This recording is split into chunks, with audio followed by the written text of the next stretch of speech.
Ms. Nazish Mahmood. She will be speaking on reimagining the Middle East. How has the Iran war changed the region? It is a profound honor to be granted this platform to deconstruct the catastrophic fallacies of the 2026 conflict, providing an analysis that refuses to echo sanitized justifications of the aggressors, but instead amplifies the systemic repercussions felt by the global majority. The reimagined Middle East, which was forged in the kinetic fires of 2026, represents the definitive graveyard of the unipolar movement. The reimagined Middle East, which I was talking about, forged in the kinetic fires of the 2026, represents the definitive graveyard of the unipolar movement and the terminal failure of the West's attempt to dictate the regional architecture through coercive force. What was marketed by Washington and Tel Aviv as a surgical decapitation of the Iranian state, a clinical exercise in regime collapse through infrastructure neutralization, has instead metastasized into a global systemic shock. The conflict has proven that Islamic Republic's strategic depth was never merely a matter of proxy militias or asymmetric naval capabilities, but a profound structural integration into the survival of the global economic order.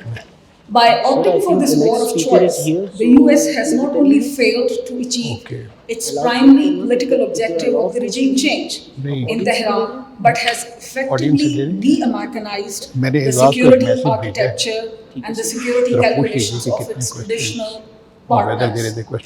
This shift actually mirrors the broken window theory of IR, where blatant violation of the sovereignty under the guise of preemption has shattered the glass house of Western-led international law. The resilience of the Iranian state, despite the horrific destruction of its alien power grids, transport networks, and the targeted assassination of its military cadre, has shattered the myth of Western military omnipotence that has persisted since the 1991 Gulf War. Instead of a collapsed state, the international community is witnessing a hardened, more insular, and arguably more defiant Iran that has survived the apex of American conventional arsenal. The survival of the Iranian state operators, despite the shock and awe 2.0, provides a scathing critique of the democratic peace theory as applied via the barrel of a gun. Far from triggering a popular uprising against the clerical establishment, the external aggression has catalyzed a rally round the flag effect, where even domestic critics of the regime viewed the destruction of the Iranian infrastructure as a collective punishment of the people. This defiance is rooted in the historic memory of resistance from the 1953 coup to the Iran-Iraq war, creating a psychological strategic depth that Western planners consistently underestimated. While the US and Israel focused on tactical kill chains and cyber kinetic strikes, they neglected the sociological reality that a state's legitimacy is often reinforced, rather eroded, by perceived existential threats from outside powers. Consequently, the US finds itself diplomatically isolated, its moral authority depleted by what is increasingly viewed across the global south as an escalatory crusade for Israeli regional hegemony rather than pursuit of the global security. The rule-based order has been revealed as selective instrument of power, leading to a profound legitimacy crisis for the US in multilateral forums. The war demonstrated that the US is willing to risk the total destabilization of energy markets and the physical security of its allies to pursue ideological vendettas. This realization has actually birthed a new school of realism within the region, one that rejects the binary pro-US or pro-Iran. The new regionalism posits that the presence of extra-regional superpowers is primary driver of instability. Refusal of Iran to buckle under the weight of 5 billion in infrastructure damage serves as a case study in compliance failure. The cost of submission for Tehran remained higher than the cost of resistance.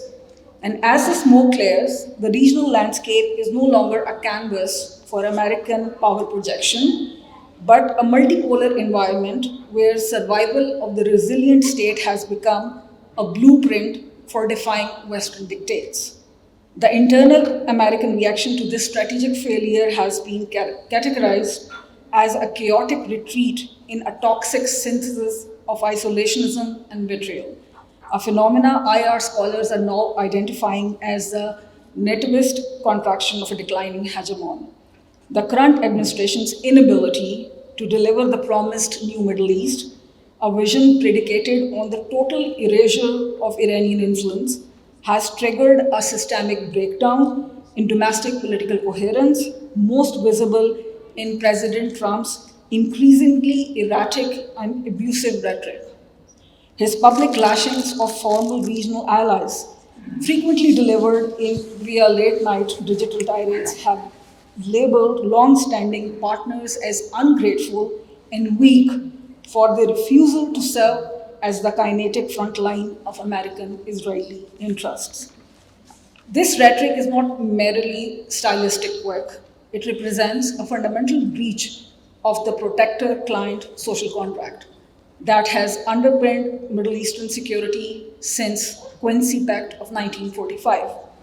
By signaling that the US security umbrella is no longer a reliable pact, but a transactional and volatile threat, Washington has effectively abdicated its role as the regional stabilizer. This abandonment has served as a historic and irreversible shift in the regional order. The emergence of Middle Eastern Quad, an ad hoc but potent strategic alignment between Pakistan, Saudi Arabia, Turkey, and Egypt. This burgeoning initiative is a direct manifestation of strategic hedging taken to its logical conclusion. A collective realization that regional stability can no longer be outsourced to an extra-regional power whose domestic politics are increasingly decoupled from the geopolitical realities of the Persian Gulf and the Levant.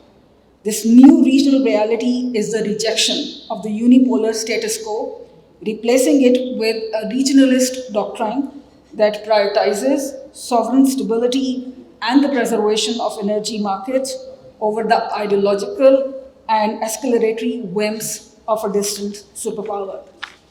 In this new architecture, the Quad actors are no longer willing to be collateral damage of Western designed escalatory spiral. Instead, they are asserting the Monroe Doctrine of their own, seeking to insulate the regional economy from fallout of a war that has yielded no clear victor but immense shared suffering. The Trumpian pivot away from traditional diplomacy towards abusive coercion has paradoxically accelerated the very multipolarity the US sought to prevent. As Washington's language becomes more scathing and dismissive of its allies' core security concerns, these nations have turned inwards to build a security autonomy that excludes the United Nations dictates. Pakistan's role in providing strategic depth, Turkey's control over maritime and terrestrial corridors, Saudi Arabia's financial gravity, Egypt's historic weight have converged to form a stabilization bloc. This bloc views the 2026 war not as a necessary correction, but as a avoidable war of choice that has jeopardized the global South's development for the sake of maintaining an artificial Israeli hegemony. The narrative of regime change has been replaced by a narrative of regime survival. Across the region, the survival of the Iranian state is seen less as a threat and more as a prerequisite for a balance of power that prevents any single actor, Western or otherwise, from achieving total dominance. This is the post-American reality. a landscape where the US is no longer the indispensable arbiter, but a volatile outsider whose influence is being systematically managed and mitigated by a newly assertive regional collective.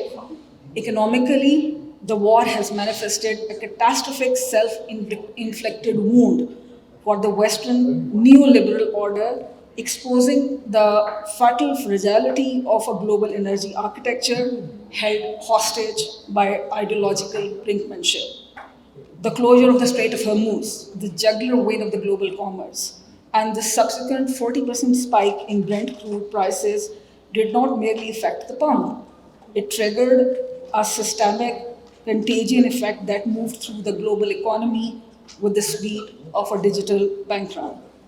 The spike ignited a global stagflationary crisis that the US and Europe, already hollowed out by internal polarization and previous fiscal overextension, were fundamentally ill equipped to absorb.